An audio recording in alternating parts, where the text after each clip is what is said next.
Imaginez une ville pleine de lumière, d'art, de technologie et de rêves. Une ville qui fait rêver le monde entier, Los Angeles. Mais aujourd'hui, cette ville est méconnaissable.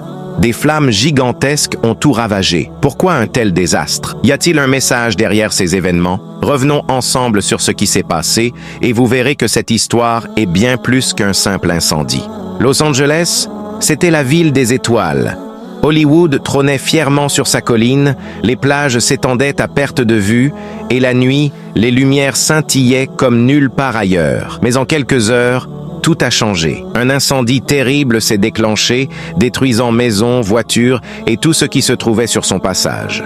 Des tornades de flammes ont envahi la ville, dévorant tout en un instant. Les habitants n'avaient qu'une seule option, fuir pour sauver leur vie. Des dizaines de milliers de personnes ont dû tout laisser derrière elles, leurs souvenirs, leurs biens et même leurs rêves.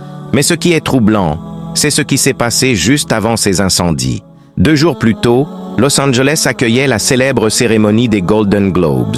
Lors de cette soirée, les discours de remerciement ont fait beaucoup parler. Les acteurs ont mentionné leurs équipes, leurs collègues et même leur mère. Mais Dieu, pas une seule mention, pas une seule reconnaissance pour le créateur de l'univers. Dans une ville où se moquer de Dieu est presque une tradition, cela n'a surpris personne. Mais était-ce une coïncidence que 48 heures après ces discours, la ville soit en flammes?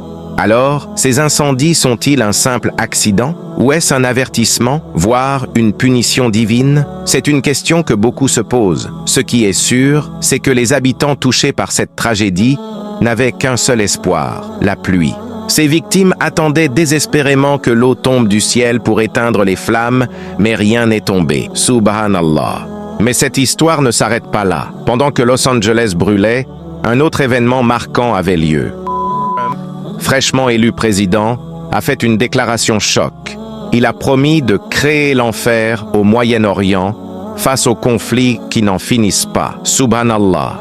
Selon des études, ils auraient déjà dépensé près de 18 milliards de dollars dans cette région depuis l'année dernière. Pourtant, un jeune garçon de Gaza, bien avant cette déclaration, avait déjà répondu à l'arrogance de ce pays en déclarant qu'ils seront punis par Allah. Son courage montrait que, parfois, même face à des puissances gigantesques, la foi et la résistance peuvent être plus fortes.